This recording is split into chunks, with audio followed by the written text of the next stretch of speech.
Covid-19 continue de sévir. Pour vous protéger et protéger les autres, vaccinez-vous. Vous êtes âgé de 18 ans et plus, vous pouvez recevoir les doses des vaccins contre la Covid-19. Vous avez 12 ans et plus, le vaccin Pfizer peut vous être administré. Alors faites le geste qui sauve. Rendez-vous dans les postes de vaccination implantés dans les formations sanitaires de votre arrondissement et de votre commune ou appelez le 136 pour tout renseignement. Les vaccins contre la Covid-19 sont sûrs, efficaces et gratuits. Pour tout savoir sur l'épidémie de coronavirus au Bénin, rendez-vous sur le site web www.gouv.bj/coronavirus. Ceci est un message du gouvernement de la République du Bénin.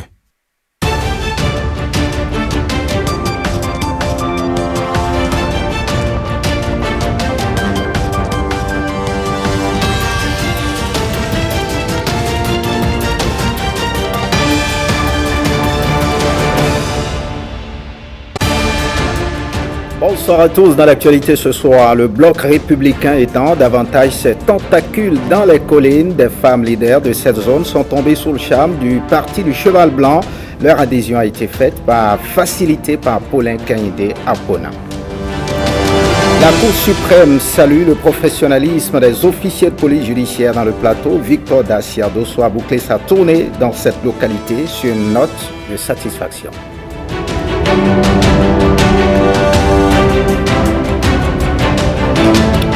Foire internationale de Boycon, la première édition a ouvert ses portes. Espace d'échange pour les exposants, plus de 350 stands sont prévus. Un événement aux grands enjeux économiques pour Boycon.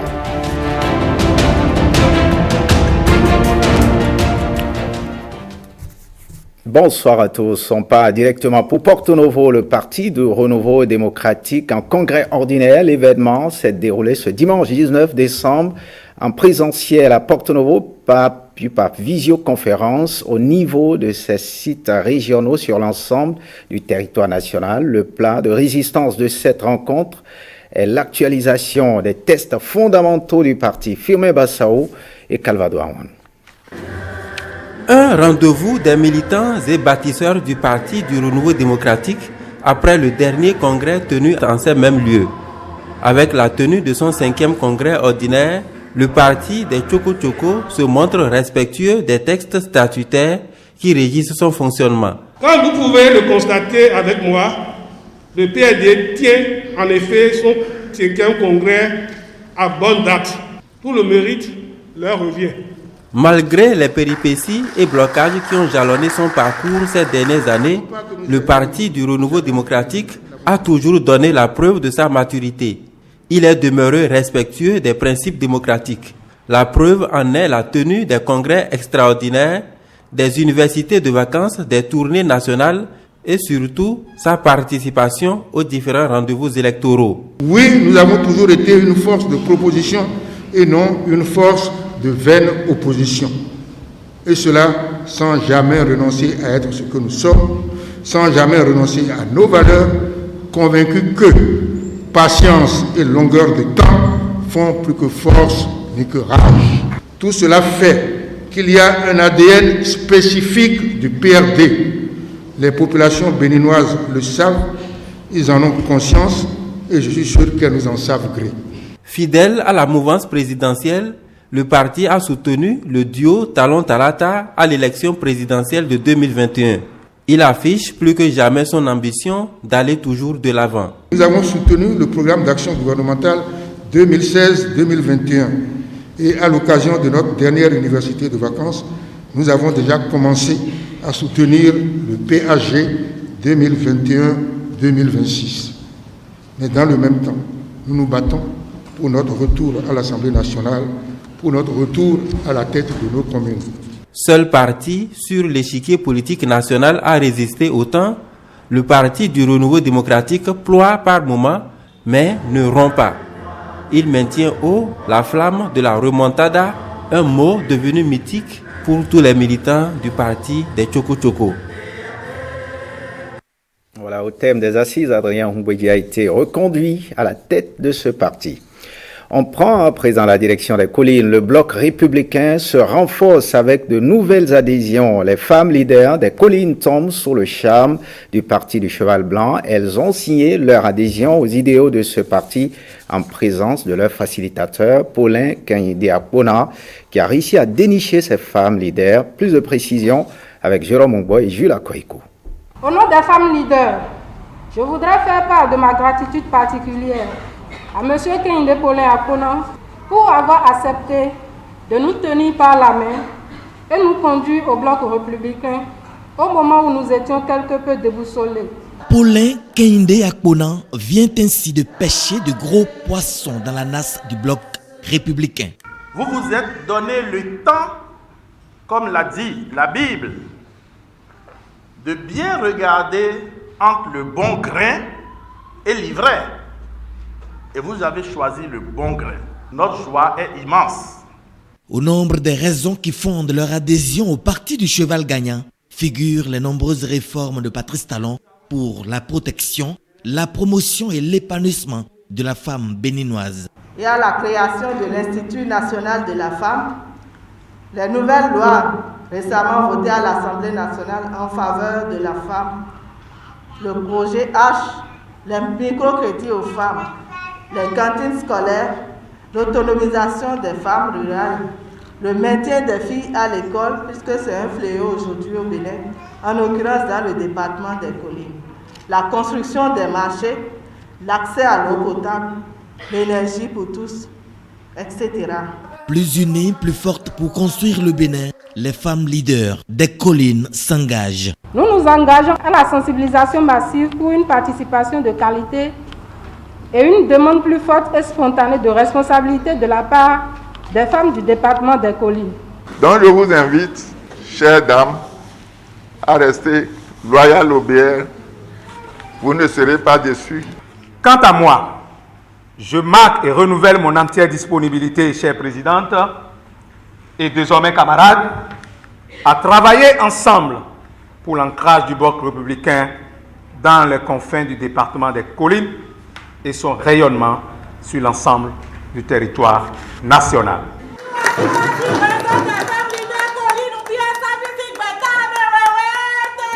À quelques mois des prochaines consultations électorales législatives, Paulin Kanyide Akpona dit avoir encore dans sa gibecière bien d'autres ralliements au profit du cheval gagnant. On marque un arrêt à l'Assemblée nationale. La feuille de route que l'Institut parlementaire du Bénin entend mettre en œuvre au cours de la période 2022-2026 est désormais connue des députés et des cadres parlementaires. L'atelier d'imprégnation du document a eu lieu à Cotonou en présence du président de l'Assemblée nationale, Firmin Bassao. L'Institut parlementaire du Bénin, une des réformes pensées et mises en œuvre par le président Louis Vlavonou, se veut être un laboratoire multidisciplinaire de recherche constitué d'experts disposant de compétences avérées, capables d'apporter un soutien technique aux députés, mais aussi à tous les cadres parlementaires. Le plan stratégique, objet d'appropriation, est la feuille de route que l'IPAB se donne pour réaliser sa vision à court et moyen terme. Dans ce cadre et pour jouer pleinement cette prestigieuse attribution, l'Institut parlementaire du Bénin s'est résolument engagé dans une dynamique révolutionnaire de performance cherchant à se doter d'instruments de pilotage appropriés et adaptés au contexte du Parlement. Un des outils d'orientation et de vision qu'il a élaboré est son plan stratégique dont la validation nous réunit ce jour. Je voudrais donc saluer la démarche et exprimer toute ma gratitude aux acteurs de ce plan qui constituera pour nous un grand pas de franchi parce que celui-ci va éviter à notre institut la navigation à vue. De cet atelier sortira un plan stratégique digne d'intérêt, non seulement pour les députés, mais aussi pour tous les fonctionnaires parlementaires. Voyons à présent cette tournée du président de la Cour suprême dans le plateau qui s'est achevée sur une note de satisfaction en dépit des difficultés matérielles relevées et le problème de personnel judiciaire. Victoire d'Acide Adosso salue le professionnalisme des officiers de police judiciaire. Firmin Bassao nous en dit plus. Située à moins de 30 minutes de l'embarcadère de Diassé à Porto Novo par bac motorisé, la commune lacustre des Agégués est constituée d'un ensemble d'îlots logés dans la partie basse du fleuve Ouémé. Au-delà de ce cadre idéal de découverte, les citoyens de cette commune lacustre subissent parfois la lenteur de la justice.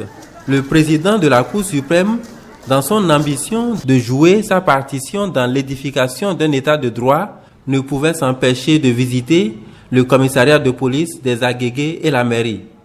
L'autre temps fort de sa tournée dans l'Ouémé est la discussion à bâton rompu avec les officiers de police judiciaire considérés comme des partenaires intimes du juge. Quel temps pour la justice?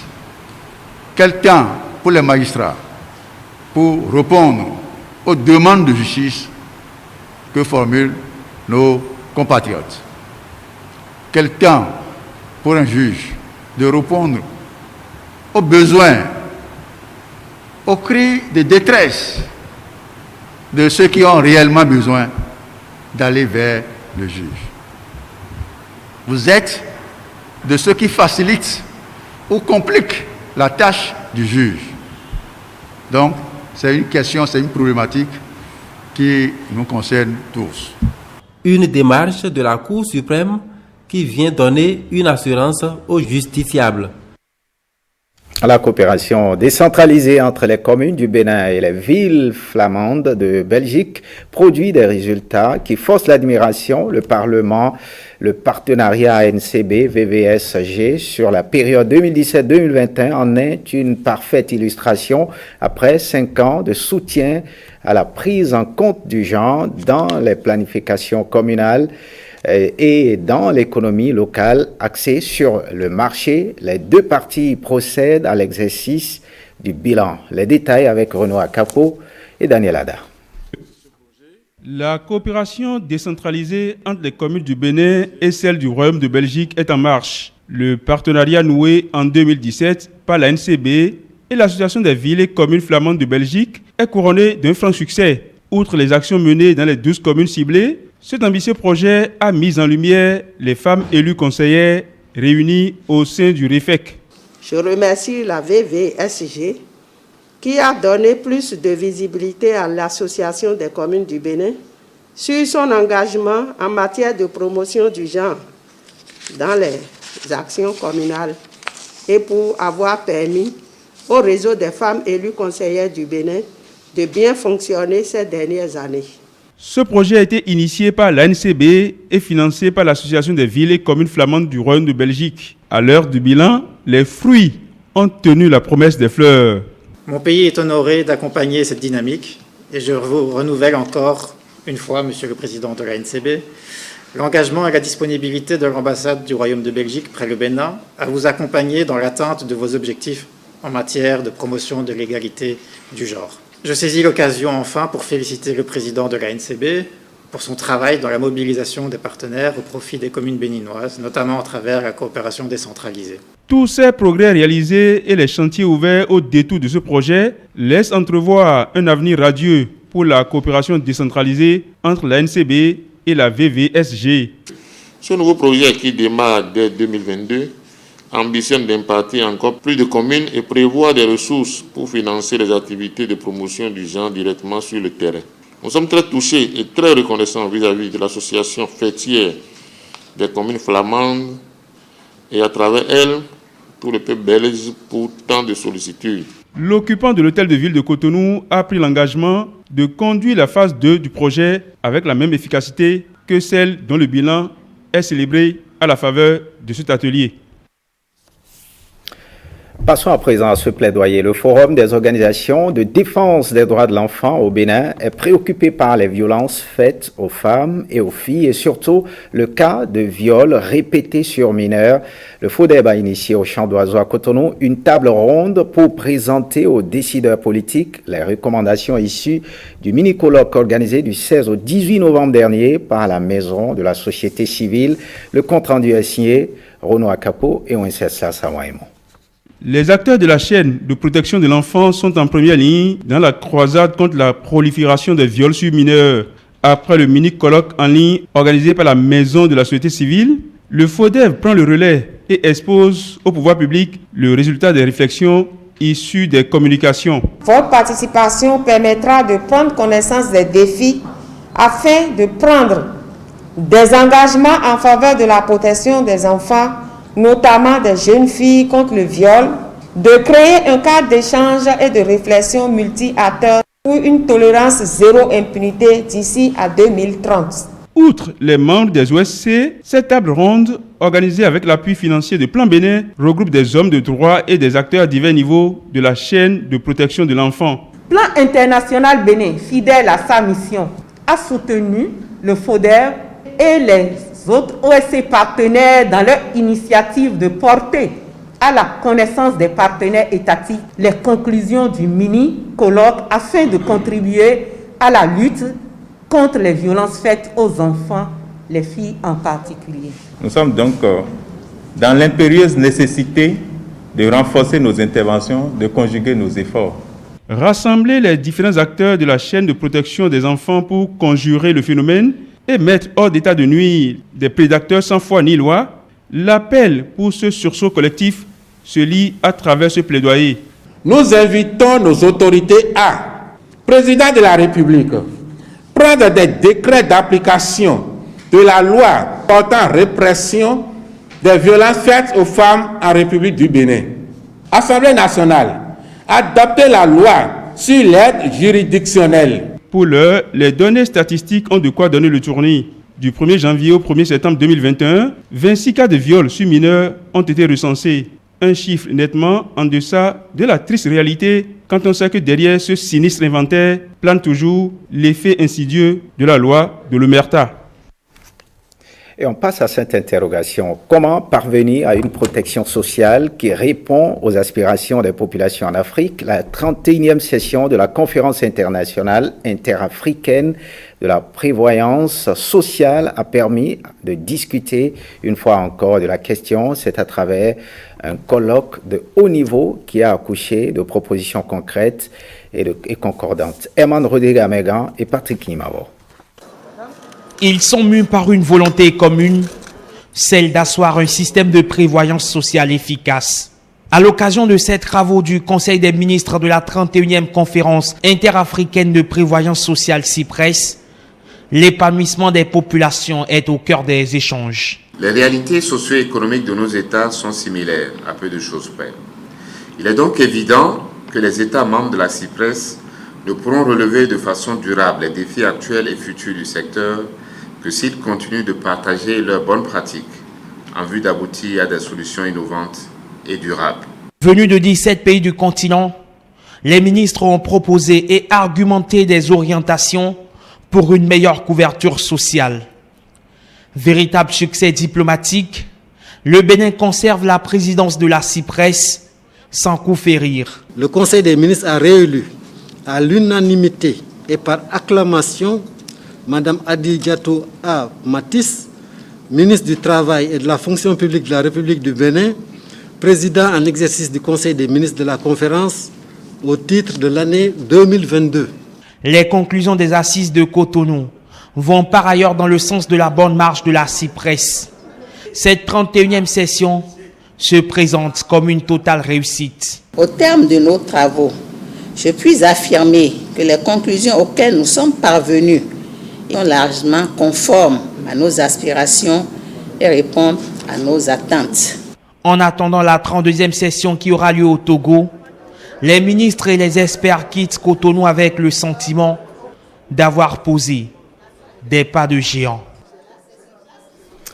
Et on fait la promotion du Consommons local du 20 au 31 décembre 2021. La Maison de la Société Civile abrite une foire de promotion du Consommons local dénommée Foire Verte. L'initiative est du réseau Femmes Vertes qui milite pour la promotion des produits locaux, mais aussi pour l'autonomisation de la femme. Écoutons les responsables du réseau Femmes Vertes au micro de Ghislaine Adimi. C'est rien que des femmes productrices et transformatrices des produits agricoles. Et à cette fois, nous offrons des produits sains, des produits bien faits dans des cadres adéquats, des produits qui vont garantir notre santé et vont nous donner la longévité. Parce que nous avons constaté qu'au Bénin, nous ne consommons pas des produits locaux. L'objectif de cette fois, c'est de faire la sensibilisation, la promotion de la consommation locale. Nous offrons des aliments sains, des légumes, des carottes, des jus de fruits naturels, des céréales, étant donné que cette fois, c'est une fois des produits agricoles, vous aurez tous ces aliments qui sont utilisés au quotidien. Ce que nous demandons à nos sœurs, c'est d'avoir confiance en elles, parce que les femmes ont des compétences qu'elles ignorent.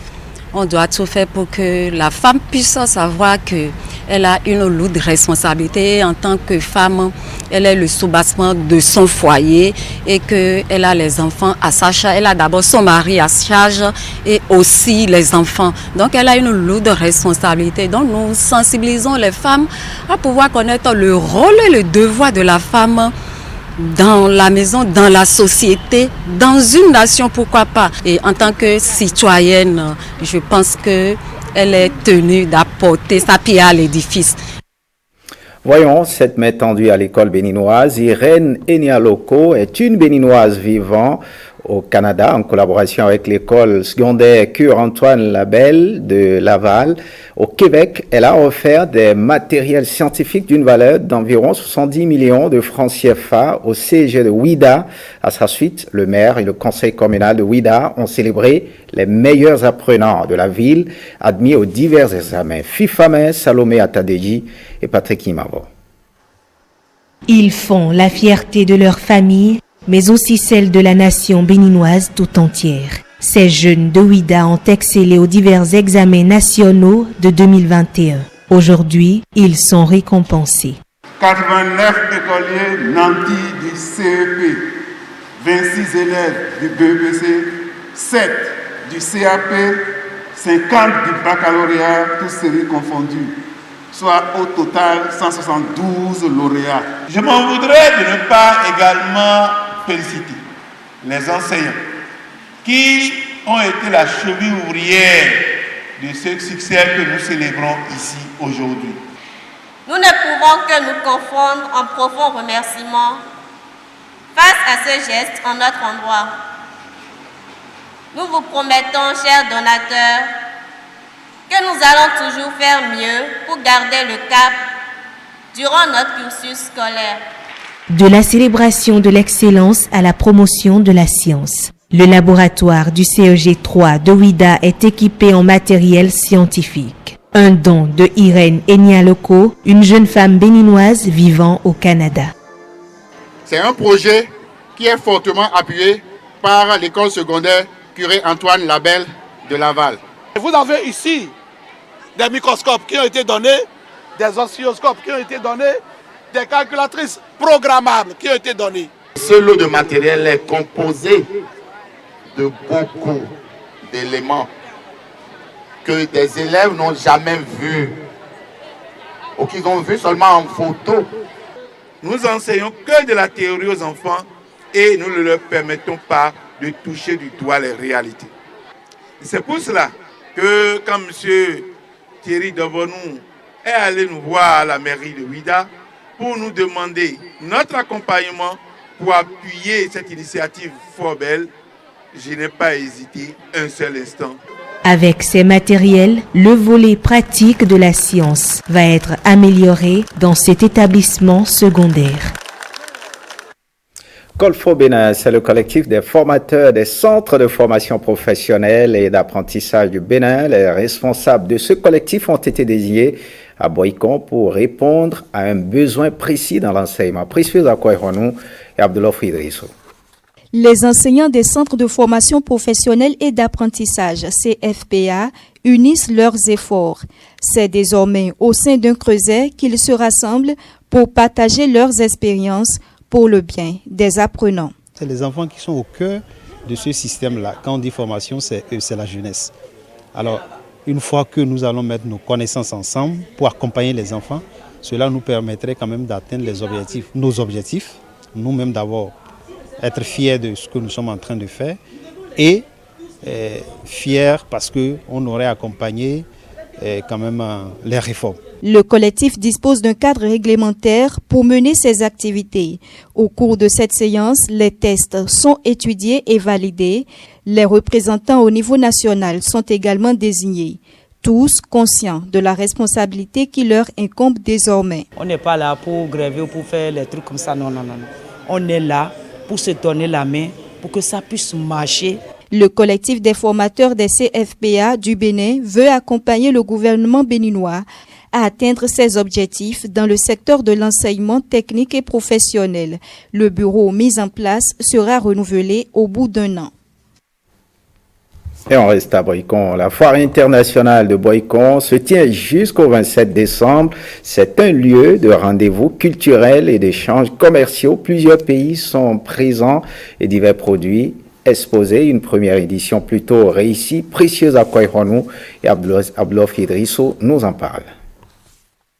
Des stands aux couleurs du drapeau national. Des vendeurs qui se pressent pour servir leurs clients. La foire internationale de Boycon s'anime. Un sincère merci au maire de la commune de Boycon pour son sens évolué de la compréhension. Il fait partie de ceux qui croient avant de voir. C'est toute une fierté pour nous. Nous disons bravo au conseil communal de Boycon, bravo au maire de Boycon, c'est le département du Zou qui a gagné. Pour cette première édition, ils sont bien nombreux à visiter les différents stands. 9 pays sont représentés. En parcourant les tentes tout à l'heure, j'ai compris qu'il y a non seulement les producteurs béninois, les transformateurs béninois, les génies béninois, mais il y a également ceux qui sont venus de la sous-région, notamment le Togo, la Côte d'Ivoire. Donc ça fait une fierté pour la ville Carrefour, la ville de Boycon. La foire internationale de Boycon facilite le brassage entre producteurs, artisans, commerçants venus de divers horizons. Nous voici en un lieu de découverte de produits venant de notre pays, mais également des 9 communes du département du Zou. C'est l'occasion pour nous, citoyens de cette ville, d'être au contact d'autres innovations et de nous en inspirer pour mieux révéler nos talents individuels et collectifs. J'invite donc tous les citoyennes et tous les citoyens de Boycon ainsi que des populations des communes environnantes à se déplacer massivement pour découvrir les merveilles de cette foire et acquérir les produits d'une qualité exceptionnelle. La foire internationale de Boycon fait également la promotion du Made in Bénin. Des spectacles, jeux et autres activités sont aussi au rendez-vous. Passons à présent à l'heure de notre tour des réseaux sociaux. Cette semaine, l'inscription de la rumba congolaise et du Thiébaut-Dem sénégalais au patrimoine mondial de l'UNESCO a nourri les réflexions sur le web. Internet lui-même est sous une grosse menace qui inquiète les spécialistes de ces derniers jours. Les échos du web avec Maurice Tantan et Patrick Belenguet.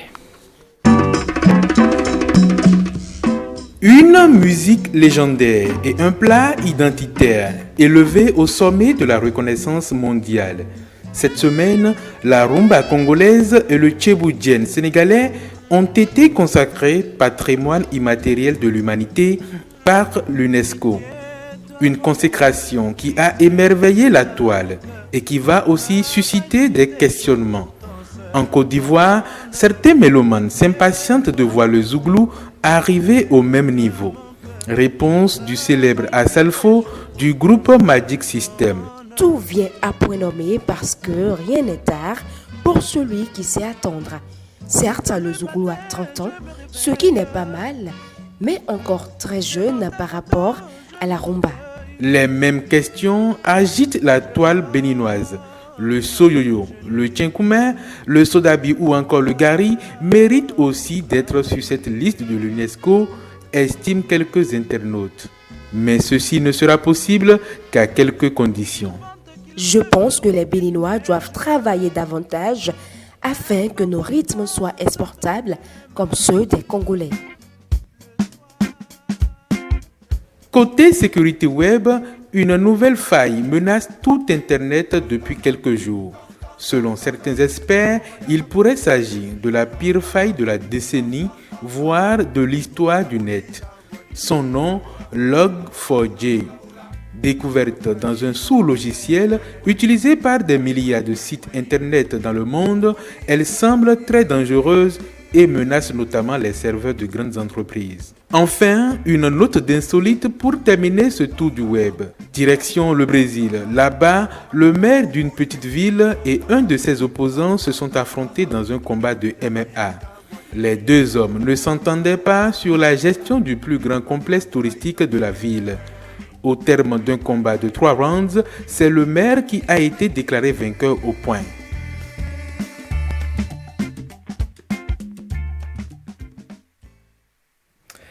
Merci de nous avoir suivis ce journal sur FM. Bonne suite des programmes sur l'ORTB. Bonne semaine à tous et à toutes.